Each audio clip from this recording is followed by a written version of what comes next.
G'day, this is Captain Noob, and this is the 12.7mm pistol, or better known as the Sig Sauer P127. So this is a weapon from the Fallout 1 game, and also it made an appearance in New Vegas, and it probably was in Fallout 2 as well. So this thing right here is just a standalone, highly customizable weapon with custom textures, meshes, and all of that stuff.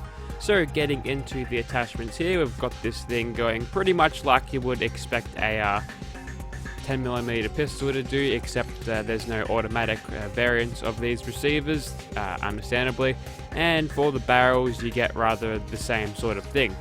For the grips, you've only got a comfort grip here and one with tape, a sharpshooter's grip which looks relatively the same as the standard one, and you also get a stock. Now from what I know, that doesn't actually change the animation set at all, so it looks kind of silly with you holding a pistol out like with a stock like that, so I'm just going to chuck the sharpshooter's grip onto that. Next up, for the magazine, there's only one little thing you can do here, is just make that reload a little bit faster. There's no extended magazines, unfortunately.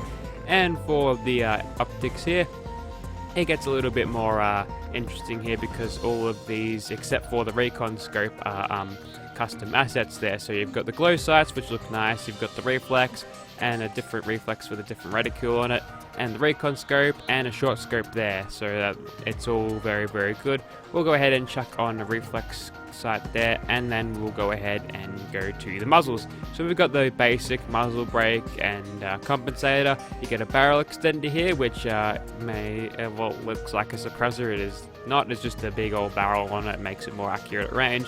Or you can actually chuck a suppressor on it, which gives us almost 300 damage with that, so we should be doing fine with this.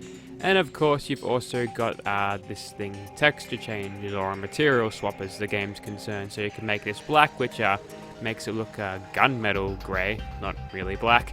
You could have it rusted, which would make sense, we'll go chuck that on. Or the standard, which makes it look very, very clean indeed, but I believe rusted suits the post-apocalyptic setting. Yeah, this is a very lore-friendly episode of Captain Noob, I suppose. And you've also got the legendary effect there if you want to chuck it on, but I will not. Let's get into Gunner's Plaza and start shooting people then. Righto, here we are in Gunner's Plaza with our Sig Sauer P127, and you know what, I'm feeling in the mood for a little bit of streaming, so let us know if you're interested, and I'll try to get one of these quest mods installed for me to play and comment on, and then get tipsy, and then do a drunken Zord fight with Liberty Prime again. That was fun. Alright, so this weapon, obviously it's going to perform nice and good when you've got sneak attacks going for it, so we'll try to nail some of these gunners here and keep nice and hidden. Now the good thing about this when compared to the MP412 Rex revolver yesterday is that its recoil animation as you're firing doesn't bounce the entire weapon up. Oh, hello mate, there you are. If I could just kill you, that would be good. A little bit of hip fire will sort you out nicely. Yes, so sustained fire on targets is going to be a little bit easier if the weapon doesn't bounce around in your hands like a jumping mule or something like that. I don't think they jump, but you get the point. So you might notice that there's a sprint animation to this, and we'll just drop down through here because we can, and we'll drop down behind these turrets. And that is about the only mod animation in this. The rest of it is done by completely different mods which I've installed. If you saw my video yesterday on the MP412 Rex, these are the same animations, and it's pretty much just a one-handed oh, there you are mate, just a one-handed way of holding your pistols, which are fun. And also you've got a bloody thing there. We'll just get a reload and then knock you down and then shoot you as you're getting back up. Excellent. A little bit of fun use of takedowns there in third person, which is totally possible if you're using a pistol in third person too. So we'll try to do the same thing here, because that gunner's got a Gatling laser, and I would probably prefer not to be shot by that. Only problem is I think the camera angles with this mod is a little bit on the dodgy side, and I just phased right through that gunner. Can I knock you down again? Doesn't look like it. Okay, there we go. Got a quick reload in that somehow. But we managed to kill that gunner there, so a little less finesse than I usually kill that gunner. Usually sneak attack crit that one to death. But yeah, that's something you can do in third person when using weapons, which is kind of fun. If you're using shotguns and would be like that close to enemies anyway, then that's actually a pretty decent tactic to use. Just try to get as many gun bashing sort of takedowns like that and it leaves them nice and vulnerable. But more about this pistol. So I believe, yeah, I've seen this one be used in many True Notes playthrough of Fallout 1. That was actually a cool playthrough. Looking forward to his Fallout 2 because I haven't actually experienced those games before, and I have never really wanted to play them either. I'm having too fun shooting people in first person in real-time combat, but it's definitely really different. The tones of the older Fallouts are just insanely different to what you have today, and while it does come back a little bit in New Vegas, seeing as you've got most of the original developers working on that one, Bethesda have really taken it in a different direction. And you can even see this in the Fallout 3 sort of making of video. The whole tone of the game was meant to be like, ooh, a dark, scary dungeon that you have to fight your way in and all exciting fighting. And he actually mentions Call of Duty in there, so you can tell that he sort of like Todd Howard would have just sort of taken the setting of Fallout and just made it into an action game, which wasn't really what the whole thing was about, but the change of that just means it's a whole lot of fun shooting people now, because in Fallout 4 they decided to get the shooting mechanics on par with some of the other games, which is fun. Which leads me to these videos today. Oh, it's a very exciting road, isn't it? Anyway, so that was this thing in Gunner's Plaza. I didn't really have to speak too much of it there. It's basically a hard-hitting, suppressed pistol. I think I've pretty much done this before, maybe. Anyway, we'll move on to Swan. Alright, so there's Swan over there. We should be able to take him out nice and easily so long as we keep getting these sneak attack criticals, which should be a little bit easier than yesterday, seeing as we're using a suppressed weapon here. So that's all going very good there, I suppose. Now, we're probably on the verge of being detected right now because there is a little bit of sunlight left. So I just want to go ahead and point out how many shots you can get with this thing in bats. It's actually kind of insane. I think I've almost got to the point where it sort of maxes out, so if you wanted to make this even better, you'd chuck a shorter barrel on it, and that'll actually sort of make it even more efficient with that, and that's a pretty bad hit. Now, what I want to do now is somehow just get Swan distracted on something like a feral ghoul. That usually works, and we'll use that little bit of radiation to get a spot of healing whilst we're doing that. And hopefully, whilst that ghoul is distracting Swan, we can make ourselves in a position where we're back into caution, hopefully. Okay, that plan backfired. Gonna get rid of your leg, perhaps. Just gotta take your leg out. Nope. Okay, that one didn't want to die through that, but we're back into caution, so I suppose it worked in a roundabout way. Now we just need to detect him again. There he is. And we'll just go ahead and shoot him through here and backpedal away as much as we can before he detects us again, which didn't take very long. Alright, so probably not in the best spot to have another VATS run right now, so what we'll do is we'll just get into here, and there's the local bear population that'll stir up Swan over here, so if you could just don't move. Yeah, okay, Right. I've pacified him. Just do We'll what get I a little say. bit of a wasteland whisperer there, and I'm done with yeah, guy will go ahead and probably kill Swan if his other bear mates don't attack him for now being on my side. Alright, back into caution now. Very good.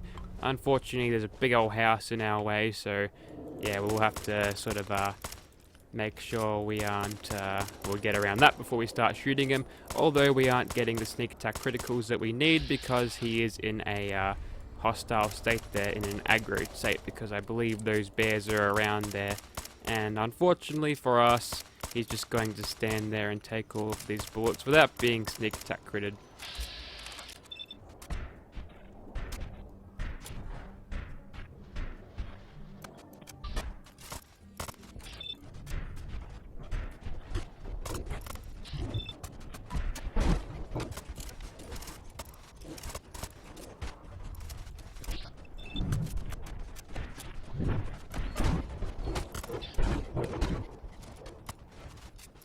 Okay, looks like a ghoul has showed up. More ghouls have shown up, so we might get a little bit of a distraction here as we go ahead and finish off Swan. But it has taken a while, so this is why I generally like to attack Swan at night, because while he is a big target with lots of health and he's easy to hit, Some weapons just struggle a little bit with it, so attacking at night using sneak attack criticals is definitely the way you sort of do it. But there you have it, there's Swan dead after a very elongated fight. There you have it, and oh, looks like the bear has showed up. Okay, where'd you come from, mate? Anyways, yeah, that was Swan. We're gonna chuck a scope on this and we'll use it as a long-range sniper pistol. It should be fun. Alright, so now I've got this thing fitted with a scope and also the legendary lucky effect. And let's go ahead and take out Quincy. We should have a pretty easy time with this. Any enemy that is just too tough for me to sort of one-shot myself, I'll use the lucky effect to not very great, not to my advantage there for some reason. Bad hitboxes have made that gunner very hard for me to kill, and then screen shake, and then some more excuses on top of that. Anyway, so there goes the gunner there. He dropped down from the top, which is nice. That one is cloaked, unfortunately. Can we get a shot on you regardless? Yes, we can. Got 3 lucky hits on him, and he goes down, so that's good. We'll go ahead and follow it up by getting this dude out on his little post here. 1 to the head, he is dead, and we'll go ahead and kill more over this side now. Now, good thing is here that most of them are sort of aggroed now, so that means we'll see them.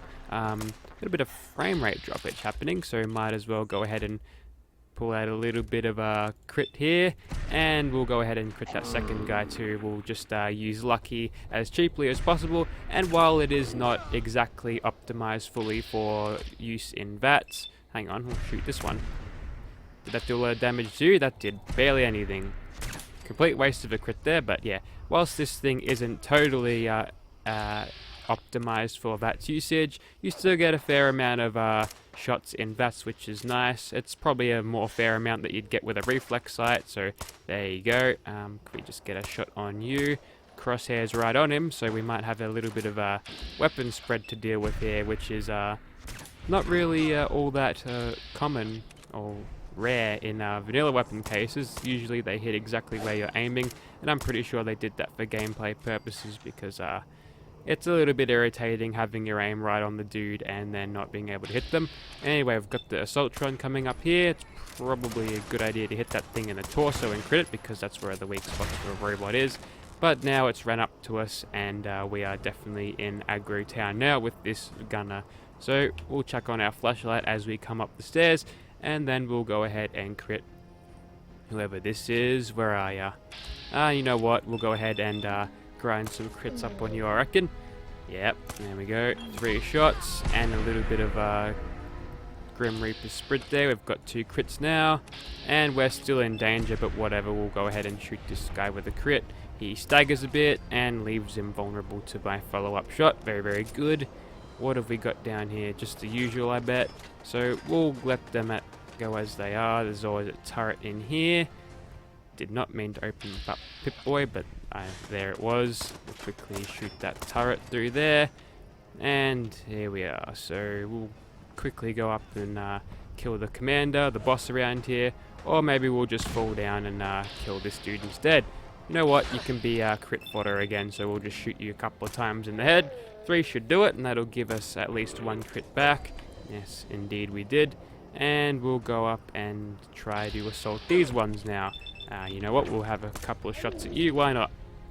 A little bit more accuracy from that would have been nice.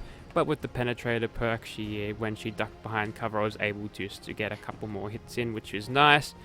Don't think there's anybody in this house, so it's probably not worth it for me to climb up here. Next one over there. Let's see if we can hit him. He's behind those stairs, gonna make him a little bit hard to hit. You know what? Oh, there's none. I always forget about you, don't I? Well, guess what? You're crit fodder again, so if I could just kill you. Now I've got 3 crits ready to go. Somebody's in power armor. You get a crit to the face. Ooh, you're actually kind of tough. Good on you. We'll go ahead and try to take you out, and that is a big gun you're holding there. You're probably glad you're in power armor while holding that thing, eh? Anyway, we'll go ahead and follow up with more criticals. Another one should do half of what he's got left, or even a third of it. Yeah, we're going to burn through our criticals just shooting this arsehole, unfortunately. But this commander had a seriously deadly invisible weapon on him, it would seem. And down he goes. Now, what have I got left here? Just one down here. Maybe I didn't finish you off earlier. We'll go ahead and shoot you there. And another captain down there. You know what? We'll go ahead and try to scope in. He goes to cover. That's fine. We can sort of... Oh, he's going way back. Okay, that's fine. There's also that turret in there, so just be wary of that. Do we have an angle on it over here? Pretty sure we don't. We'll get an angle on it later. What about on this bloke down here? Looks like he's in... Oh, he's picked up the weapon the dude dropped in power armor. Crafty gunners, these bastards, eh? Alright, one more shot should do him in. And there we go, we've got a crit in the bag whenever we need it. And then we'll quickly run over here. Now there's usually a bloke sitting down here. He's obviously gotten up, so we don't have to worry about him. He's probably already dead at this point. We'll quickly run up here and take out the dude who's usually not paying a whole lot of attention. There's also this turret that I want to take out. We'll get an angle on that as we get closer to the unprofessional dude over there. You get a shot to the back of the head, dead instantly. And what have we got down here? This is where that turret usually lives. I don't have quite the angle there, but I'm sure I will when I hit it from here. So there you have it. With the scope equipped on this, you can sort of make its range extend out a little bit. And with the use of that, you can do pretty well with this weapon. So if you'd like to see this weapon in your game, be sure to check out that description. It shall be down there, so if you're interested in these types of weapons, or old and classic Fallout weapons in general, then there you have it. So, yeah, thank you for watching, guys. And also, if you'd like to see this particular character in your game as a companion, then that's a new mod I've created. Link will also be in the description, and probably in the cards that you're seeing now. Thank you for watching, guys.